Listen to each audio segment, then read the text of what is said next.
What's up? What's up? Hi. How are you? I'm good. How are you? I'm great. Do you have headphones? Yes. I got so excited about this song. Yeah.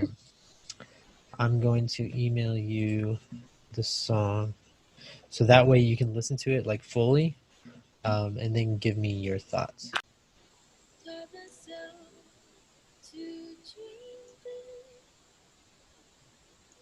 I just listened to like the first 3 seconds. It sounds so good. I think it sounds amazing. Um, cool. And by the way, all the keys and stuff, those are yours. So even like the synth sound, I guess that's in the background, that is your piano.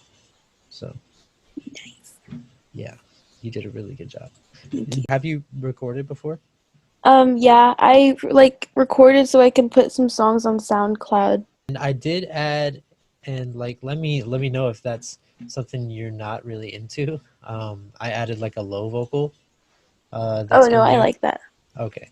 Because I sort of got the feel, it was kind of like a, and I don't know if this is what you were going for, but like a Billie Eilish feel. And So many people say that to me.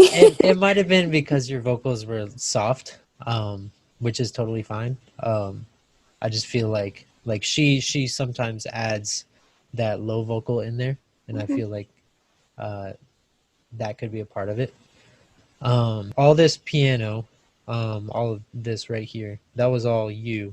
Of course, in Soundtrap, I like quantized it, but as you can see, I added a lot of things, and you could probably hear I added a good amount of things.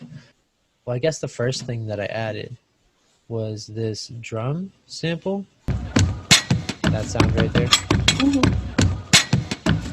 I started adding a bunch of percussion because that's the feel that you wanted. So I started to create that. Let's see, I added this loop, right? And I was like, that loop's good, but it needs like more drums behind it. So I added another drum set just to brighten it up a little bit. I added some hi-hats and like a snare, extra snare in there, and an extra kick. I had, of course, just the piano at the time. So I was listening to the piano as I started adding this stuff,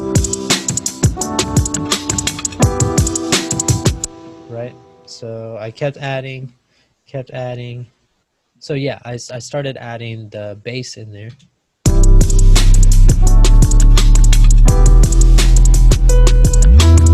Right? So I started adding in just some little high notes in there, and that just sort of brought it to life a little bit, as you have done before. I added some like sound effects, I guess you could say, and that really, I felt like that really brought it to life. My favorite thing that I did, and like it was like one of the last things I did, and I was like, oh my gosh, that sounds so cool. Like I don't know why I didn't think of this at first. Was I added this pad behind the piano, so otherwise the piano would just be.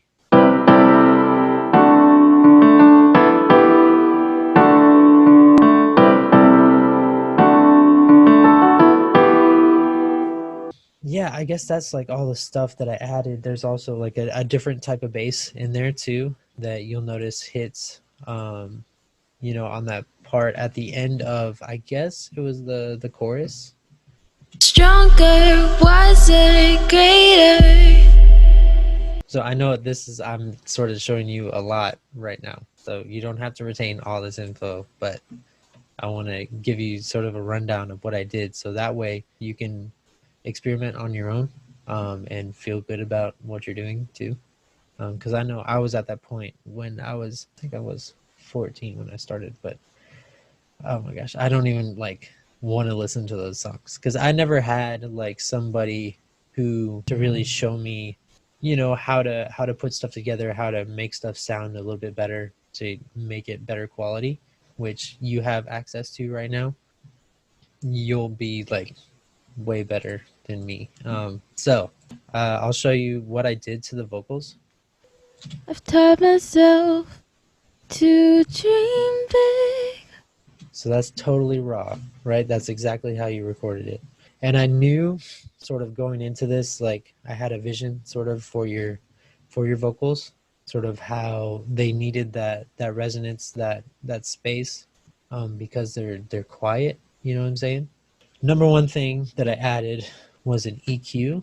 And like I said, you did a really good job recording the vocals. That's the number one step, is making sure you have a good recording, making sure it's all clear, not like too heavy or not like all up on the mic like this, you know? So here is like raw. Knowing that I will succeed.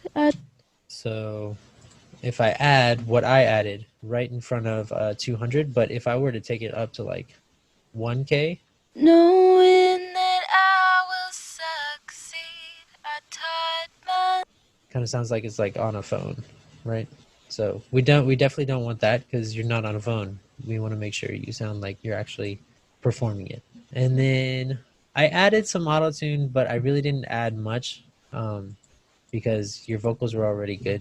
You were on pitch. Didn't turn it all the way up, knowing that I will. because I don't want you to sound like T-Pain. Nobody really wants to sound like T-Pain except for T-Pain. So yeah, I went for chromatic just because there were certain notes that I could see that you were hitting on this little keyboard right here, where you can sort of see the notes. Knowing that I will succeed.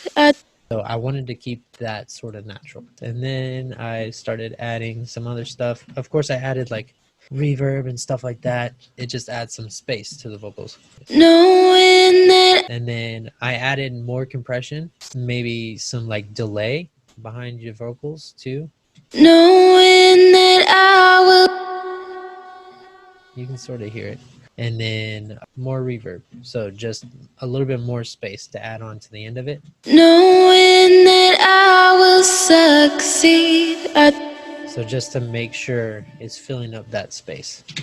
I already knew when I heard your vocals and the piano, I was like, this is a cool song. You know, like this is going to be a cool song. So yeah, that's that's sort of like overall. Yeah. I know I talked a lot. That was a lot of talking. That's okay. But like I said, I like learning about it. Yeah. And this song just made me so excited. So you have a gift, and you should definitely keep going with that. Of course, like, you live your own life. I don't want to tell you what to do. Thank you. So good job. It was cool seeing like the process and like what you went through. I mean, I'm excited for you to release this song whenever you do. So I'm excited too. yeah, cool, Katie. It was Thank you. great talking with you. I'm glad you liked the song. See you later. All right, see you.